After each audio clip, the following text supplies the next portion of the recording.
selamat datang di YouTube channel saya. Kali ini kita akan berkomentar tentang peristiwa pembunuhan Brigadir J yang dilakukan oleh Irjen Verdi Sambo. Karena kita lihat ini kasus yang sangat berbelit-belit ya. Kemarin sudah dituduhkan pelecehan seksual, sudah ditiadakan dan muncul lagi, dan ternyata dipindahkan ke Magelang. Pindah ke Magelang. Jadi dari awal peristiwa ini memang sudah sangat janggal ya. Dan akibat banyak terbelit-belit sehingga banyak netizen yang bersuara, banyak spekulasi daripada masyarakat termasuk teman-teman saya. Berikut ya. Ya kalau udah bersalah hukum mati ya sudah gitu. Jangan diperlama lagi, apa lagi banyak lagi reka ulang apa lagi tuh. Udahlah, udah salah ya salah ya udah. Udah bisa mulai action. Ya kalau menurut saya sih gampang aja. Putri Sambo, terus Verdi Sambo, Bribka Rizal sama Marco itu hukum mati karena mereka menutupi fakta. Jadi cocoknya dimatikan aja, tembak mati aja udah. Siksa dulu, siksa seperti yang mereka siksa orang baru tembak mati. Ya kalau Barada ya itu karena dia masih mau terbuka ya masih bisa lah hukuman entah 20 tahun penjara gitu. Tapi kalau untuk yang ketiga ini kalau bisa dihukum mati aja karena mereka tidak pantas hidup, sudah melenyapkan hak hidup orang. Itu saja Pak. Bunuh aja itu, semua hukuman mati aja semuanya. Karena kasus ini kayaknya berlarut-larut terus nggak kelar-kelar. Jangan nangis Pak. Lebih bagus udah hukuman mati aja deh semua. Memang undang-undangannya kan seperti itu. Pembunuhan berencana itu wajib dihukum mati. Itu sih kalau tanya saya. Akan selidiki lagi kasus-kasus ini kan. Jadi kami juga tidak mau, karena dari masalah ini banyak loh yang lulusan-lulusan terbaik aku itu. Hai. Banyak yang lulusan terbaik aku. Ya. Om ngomong aja apa dengerin terus? Udah itu aja. Oke, ku jawab ya Om. Ibu Indah menjawab. Mulut siapa? Mulut kita, mulut aku. Ya kan? Suara siapa? Suara aku. Iya, bukan suara orang. Jadi yang jadi tersangka mutlak dengan pasal-pasalnya itu Ya, kan itu. berlima.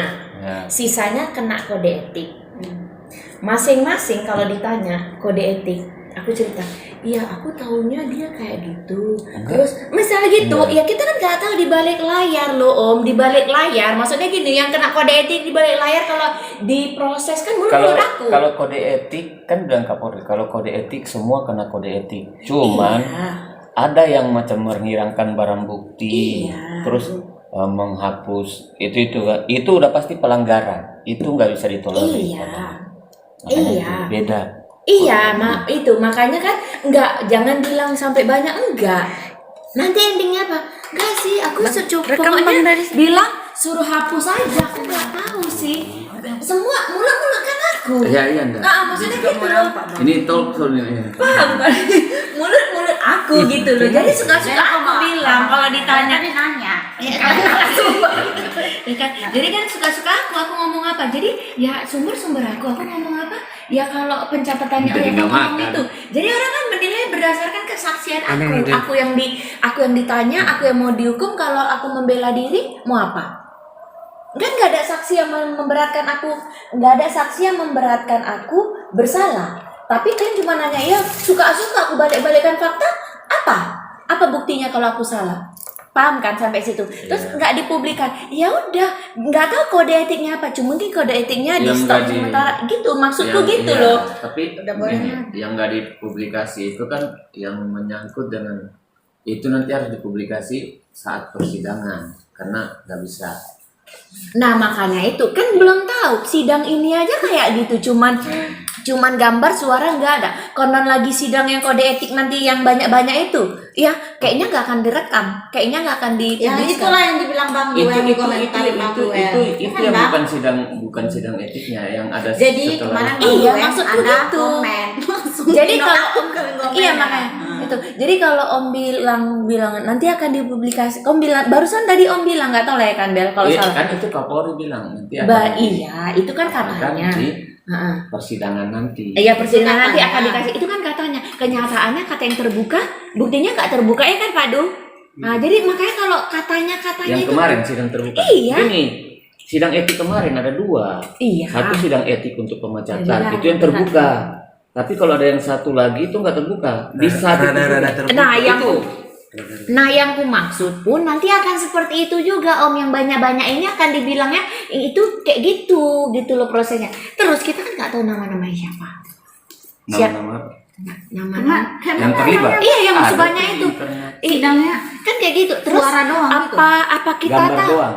Ya gambar aja, gerak-gerak Gambar. gini-gini. Ngomong. Iya ngomong kayak Tapi yang kalau si peraga, kayak orang bisu itu. enggak gini kayak Bella nonton tapi di Nggak ada suaranya.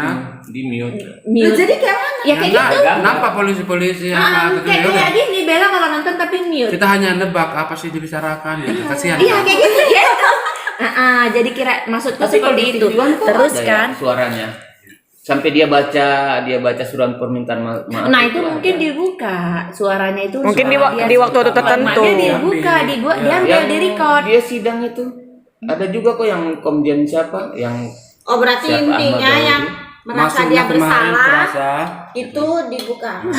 Jadi menurut awak sih seperti itu ya, menurut ya. Jadi terus kan kalau asumsi awak kan mikir gitu. Terus katanya dipecat ya kan. Kita kan nggak tahu orang itu kerja atau enggak. Besoknya udah dimaafin setahun aja kok. Besok lagi kok menjabat lagi. Karena Kita kan nggak tahu. dia udah nggak pakai pakaian. Oke, kalau saya sendiri melihat kasus ini juga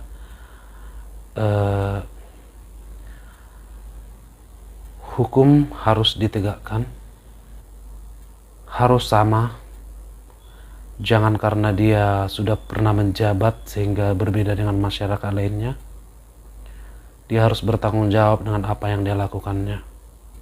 Apa salahnya kalau Ibu Putri itu jujur dan terus terang dari awal, sehingga tidak terlalu berbelit-belit. Pernahkah kalian melihat bagaimana rasanya ibunda daripada Brigadir J, ibundanya dan ayahnya?